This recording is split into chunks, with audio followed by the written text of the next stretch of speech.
राधा वल्लभ लाल की जय। श्री सद्गुरुदेव भगवान की जय। श्री वृंदावन धाम की जय। श्री वर्षाना धाम की जय। श्री यमुना रस रानी की जय। समस्त सहचरी वृंद की जय। जय जय श्री राधे श्याम। जय जय श्री राधे श्याम। जय जय श्री राधे श्याम। जय जय श्री राधे। आज हम श्रवण करेंगे कि सत्संग हम क्यों सुने, सत्संग सुनने से क्या होता है। पहले हम श्रवण करेंगे सत्संग किसको कहते हैं। कहते हैं कि सत्संग के संग को ही सत्संग कहते हैं, अर्थात साक्षात प्रभु के प्रति निरंतर रहना, प्रभु के प्रति निरंतर रहना ही सत्संग है। प्रभु का जो चिंतन है वो सत्संग है, प्रभु का जो जप है वो सत्संग है, और प्रभु का जो लीला गायन है वो भी सत्संग है। और संत जनों के चरणों में बैठकर हम जो वार्ता सुनते हैं वो भी सत्संग है। सत माने प्रभु, और प्रत्येक सेकंड जो प्रभु के संग में रहते हैं उसको सत्संग कहते हैं। सत्संग का अर्थ प्रत्येक समय प्रभु के संग में रहना। सत मने साधु होता है और सत मने भगवान भी होता है। साधु संग एवं भगवत संग ये सब को सत्संगी बोला जाता है। जो प्रभु के मार्ग परायण जो भगवत प्राप्ति कर लिया है, भगवत प्राप्त हो चुका है, और जो भगवत प्राप्ति करना चाहते हैं, जो प्रभु के मार्ग परायण जो व्यक्ति भगवत प्राप्ति कर चुके हैं और जो व्यक्ति भगवत प्राप्ति करना चाहते हैं, कहते हैं ऐसा साधकों के और ऐसा सिद्धों के संग करने को कहते हैं सत्संग। सत्संग क्यों करना चाहिए? कह रहे हैं सत्संग भगवत प्राप्ति के मार्ग को अब आपको दिखाती है। असल जो मार्ग भगवत प्राप्ति के लिए है वो आपको सत्संगी बोलेंगे। अब सत्संग से ही आप जान पाओगे कि हम कैसे भगवत प्राप्ति कर सकते हैं। जो भगवत प्रेमी महात्मा जन हैं, उनके सत्संग में जब हम जाते हैं तो वहाँ वो सत्संगी प्रभु के चिंतन में रहते हैं और सत्संग करते हैं। तब वही सत्संग भगवत मार्ग प्रकाश कर देती है, क्योंकि वो जो सत्संग कर रही है, जो साधु महात्मा, वो प्रत्येक सेकंड प्रभु को चिंतन करते हुए सत्संग करते हैं। इसीलिए वो सत्संग भागवत मार्ग प्रकाश कर देती है। सत्संग करने से क्या लाभ मिलता है? सत्संग करने हमारा जो आसक्ति दिन दिन प्रभु के प्रति बढ़ने लगता है और संसार से आसक्ति नष्ट होने लगता है। ये सत्संग का फल है। बड़े भाग पाई सत्संगा, बिने ही प्रयास होई भवभंगा। कह रहे हैं कि सत्संगी आप जा रहे हो रोज रोज, देखो कि आपका परिवर्तन हो रहा है कि नहीं, रोज़ आपके भीतर में वैराग्य आ रहे हैं कि नहीं, भगवत आसक्ति बढ़ रहे हैं कि नहीं। आपको ये देखना पड़ेगा कि जो आप सत्संग में डेली जा रहे हो, मगर आपके भीतर में भगवत प्रेम, वैराग्य या भगवत के जो भगवान के प्रति आसक्ति बढ़ रही है कि नहीं, और संसार के जो संसार शरीर का जो आसक्ति वो कम हो रहा है कि नहीं, आपको देखना पड़ेगा। सत्संग ना किए तो हानि क्या होगा। पूज्य बाबा कह रहे हैं कि भजन तो एकांत में हम पूज्य बाबा कह रहे हैं कि भजन हम एकांत भी कर सकते हैं, किंतु भजन जो एकांत में करते हैं साधक, कह रहे हैं कि उनके भीतर काम, क्रोध, लोभ, मोह आदि दोष रह जाते हैं। जो एकांत में भजन करते हैं उनके भीतर दोष होते हैं। कैसा दोष? काम, क्रोध, लोभ, मोह। मगर कोई सत्संग जब भी साधक जाते हैं तब छाट के उनके जो दोष है सामने रख दिया जाता है। एकांत में भजन आप कर रहे हो, माने आपके हृदय में होगा मैं बड़ा भजनानंदी हूँ, आप एकांत में कर रहे हो तो आपको जानना पड़ेगा आपके भीतर में आपके जो भावना आएगा कि मैं बड़ा भजनानंदी हूँ, ये दोष हमारे भीतर रह जाते हैं। जब हमारा सत्संग हम जाएंगे और सत्संग में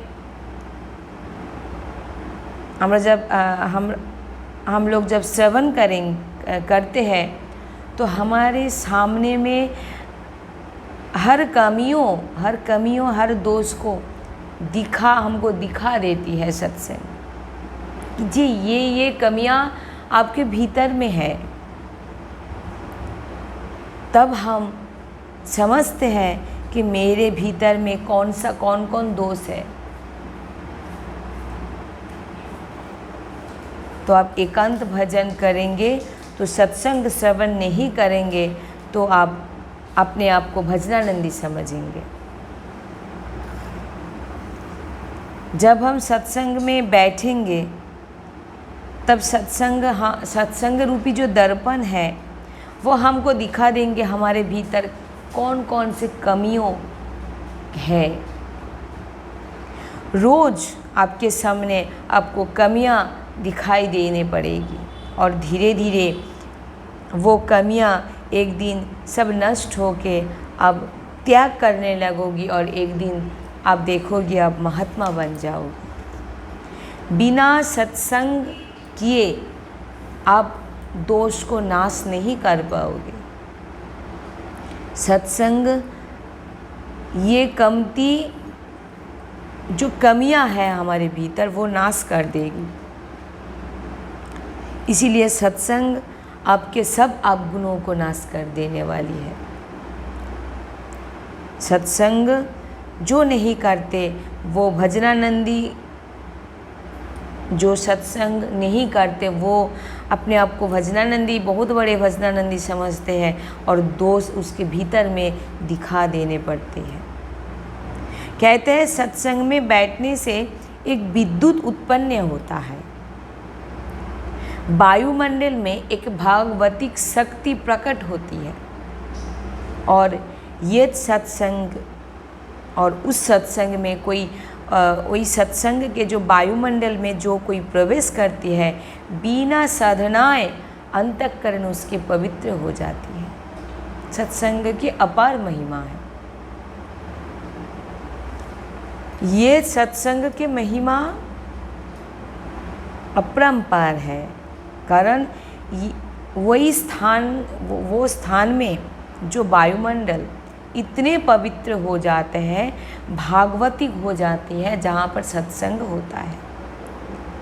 इसीलिए सत्संग को जो निंदक व्यक्ति है, यदि वो परीक्षा के लिए भी आ जाते हैं, देखोगे जाकर क्या होती है वहाँ पर, ऐसे भाव लेकर भी जो व्यक्ति आ जाते हैं सत्संग में, कहते हैं कि वो भी धीरे धीरे भागवतिक परायण हो जाती है। सत्संग का अपार महिमा है, कोई वर्णन नहीं कर सकती है सत्संग का।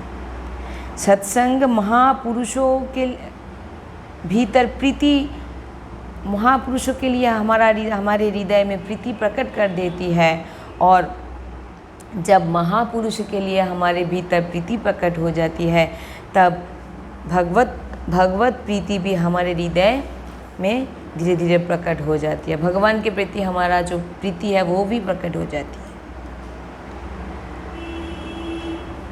सत्संग में केवल कोई बैठ गए तो भी उसका लाभ होगा। इस बार फिर बाबा को कोई प्रश्न कर रही है कि बाबा, सत्संग के महिमा अपरंपार है, मगर सत्संग में जाकर भी क्यों पाप कर्म होती है? कहते हैं कि बाबा उत्तर दे रहे हैं कि ये जो बात है वो वही लोग कहते हैं जो सत्संग में दृढ़ता पूर्वक नहीं गया है, श्रवण नहीं करता है। पाप जो वासनाएं हमारे भीतर में है, वो सत्संग में निश्चित कम होता है।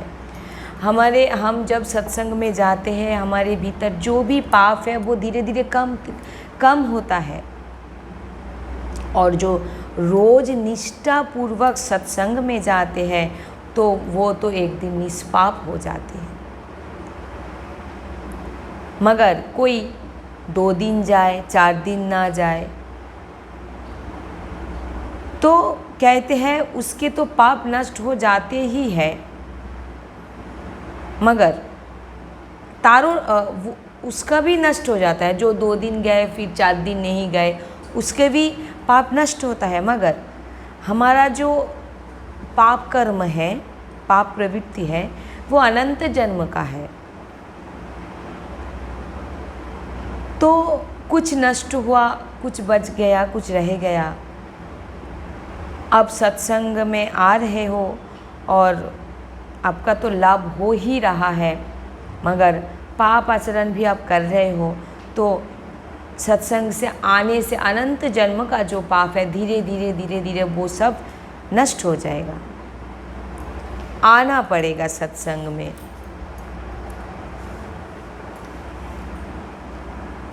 रोज सत्संग आप सुनो। अब आपके अनुभव में आ जाएगा कि आपके भीतर कैसा उन्नति प्रकट हो रहा है। अब भगवत मार्ग में कैसे आपके भीतर उन्नति आ जाएगा, धीरे धीरे आ जाएगा। तो वो जो पाप है वो धीरे धीरे सब नष्ट हो जाएगा। आपको आना पड़ेगा सत्संग में। सत्संग में हमारे भीतर प्रीति कैसे बढ़ेगा? जो प्रत्येक दिन नियम करके सत्संग श्रवण करते हैं, कहते हैं उसके प्रीति गाढ़ हो जाती है। एक दिन सत्संग ना जा पाए तो व्याकुल हो उठते हैं उसके हृदय, ऐसा प्रेम सत्संग को। और कोई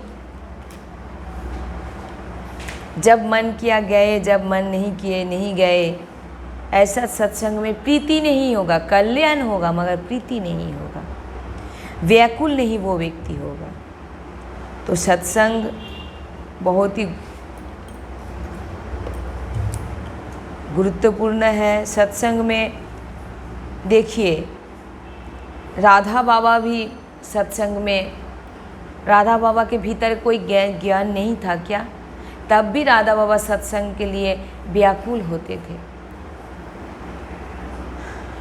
शंकर भगवान की कोई ज्ञान नहीं थे, ना उनको कोई साधना का ज़रूरत थी, मगर काकभूषण जी के सभा में शंकर भगवान भी वहाँ पर सत्संग के लिए गए। शौनकादि बड़े बड़े महात्मा जन सत्संग में रहते हैं। हनुमान जी महाराज सदा सर्वदा जहाँ भी राम की चर्चा और भगवत चर्चा होती है गुप्त रूप में रहते हैं। सत्संग नियम पूर्वक नित्य प्रति निरंतर सद्भावना में जो आपको समझना पड़ेगा जे आहा भाग्य, आज मेरा भाग्य खुल गई है क्योंकि मुझको सत्संग मिल चुकी है। ऐसा सत्संग की महिमा जो भगवत प्राप्ति कर देने वाली होती है। जरूर जहाँ भी सत्संग आप हो, आप जरूर जाए, सत्संग श्रवण करें और सत्संग का लाभ लें। आज के यहाँ पर हम विश्राम देती है। श्री राधे राधे।